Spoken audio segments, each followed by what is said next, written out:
Hi, welcome to Exercise Well with me, Stephanie Mansour. Today, I've got some exercise moves that you can do in the kitchen. Whether you're making dinner or you're meal prepping for the week, these are moves that you can integrate into your everyday life.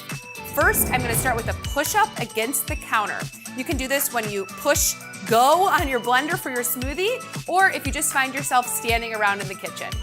Placing the hands a little bit wider than the shoulders, we're gonna step back onto the tiptoes. For a modification, you can bring the feet a little bit closer to the counter, and to make things more challenging, you can walk the feet back further. We're gonna bend the elbows, lower the chest down, and then press up. Inhale to lower, and exhale to press. Repeat this 10 times. Next, I've got an exercise you can do when you're opening and closing the oven. This is the oven squat. So anytime you open and close it, I want you to do 10 squats.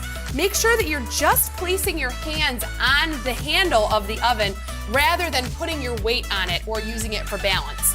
We're lowering down into the squat, bending the knees and lowering the glutes down, and then standing up to close the oven gently. Lowering down and standing up for 10 oven squats. Thanks for watching Exercise Well with me, Stephanie Mansour. Have a great day.